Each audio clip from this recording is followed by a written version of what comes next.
high-paying, new-collar jobs are hiring in fields like healthcare, engineering, tech, and software, and accessible without a college degree.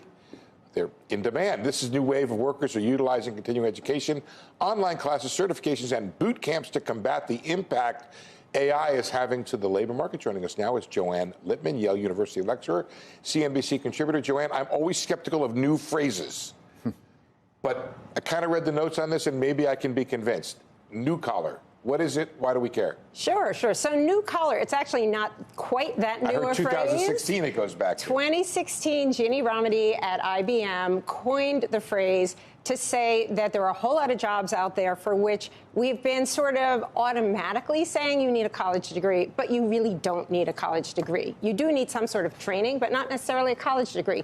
So she coined this idea of new collar, and a lot of other companies now are going into the same direction. And what they're doing very often is they create these things that IBM started again with apprenticeships, which is you don't have to have the college degree. You do need to get the experience. We're going to bring you in and we're going to give you the training. It actually, by the way, Steve, goes even further back than these apprenticeships, because if you go back even another almost decade to 2008, we had what were called returnships, and Goldman Sachs was the first to create returnships. What's that? So returnships, there's a slight difference. Returnships was for people who had a gap in their work resume. So it was mostly for moms who had been at home who wanted to go back, for military veterans who had a gap on their resume, and a whole bunch of companies have come in to bring these people back into their workforce. There's a lot of these organizations like Path Forward and iRelaunch, and they're bringing these women back, and it has been hugely, hugely successful. And I think that paved the way for this new collar, which is the idea that we don't necessarily need to have that college degree, particularly when you guys think about the level of student debt that we've got out there, the fact that we've got students who are coming out of college who really aren't trained for the particular jobs that they might be going into. And there's research that shows that people who are coming out of trade schools are actually doing better in terms of finding work in the field. Let me give you the other side of this story. Sure. And I'm not sure I'm right about this, but I'll just give you what I think is the other side. You see companies recruiting people without college degrees into jobs.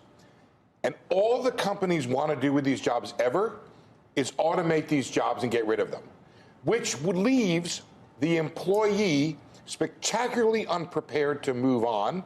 What we know is that the college education, for whatever reason that we're not quite sure of, prepares you for a life with a lower unemployment rate, in part because you're perhaps more adaptable, in part because you have a better network. So you get rid of the college thing. Yeah, you go get a job. Maybe you make a good number getting out of school. But for the rest of your tenure or your life in the workforce, you're spectacularly unprepared. I think you're 100% right as of this moment in time. Right. Think about where artificial intelligence is going, and it's not just coming for those jobs. It's coming for everybody's job. It's gonna come for the college-educated jobs as well. Another point though that you're raising there about this artificial intelligence and outsourcing of the jobs is you actually need the people who are going to understand how to do that. And one of the things I find really curious is technology is moving so quickly, and now we have all these new job categories, like a job category of being a prompter to prompt. ChatGPT. I read about that. That's a good job, right? I mean, it sounds like a very cool job. Yeah. So there are all these jobs that you're not learning in college anyway that you are going to need to learn on the job. So I think that the world is changing, and we'll see. I mean, I think you're raising a very good point. Certainly, historically, you're absolutely correct. The other side of that argument, Steve, though, is that there could be more velocity in terms of how you switch jobs if you need online training as opposed to an expensive four-year degree. If it's an online course that separates you from taking a more technical job, then maybe it's easier to retrain yourself. I don't want to take Joanne's time, step. but I'm going to disclose myself as very old school in my thinking about education. I'm really in favor of a broad liberal arts education. And I agree. Science and literature and math and all that stuff, because you don't know what the future brings. And it is adaptability, your ability to change. And the other thing that really kind of pisses me off is companies want to shove down onto the public the training of their workers. They ought to own it rather than shove it down onto the public big. But isn't that some of what's changed right here, though, is with the employers wanting to sort of essentially have somebody who's prepared for that particular job, and then you're going to grow into it. And they are doing the training. And can I make one other point, which I think is actually really important, which is when you look at who doesn't have a college degree. And by the way, I love my liberal arts degree. It's awesome. Right. I recommend it. Not everybody has access to that kind of education. And if you look at the people without a college degree, disproportionately black and Hispanic. And these are people who have been cut out of all sorts of job opportunities simply because they don't have that bachelor's degree. And now the whole world opens. There's 70 million people, adults, without a college degree. And how amazing is it that we can open up all of these opportunities? We have a tight labor market. I'm sold on that. And all of these other people. The idea that that's does the part of it that you up. wonder about, though. Is this a functioning part of a tight labor market where, you don't have to ask for as many credentials? You can't, because you can't fill the position. I think there's going to be, it will open up opportunity for all sorts of people who have been blocked out until now. So, as much as I love my liberal arts education, I think that in the real world, this is really a really interesting and positive. I'm going to counter here, which is this. And I think I sort of said this already, but I'll just reiterate it.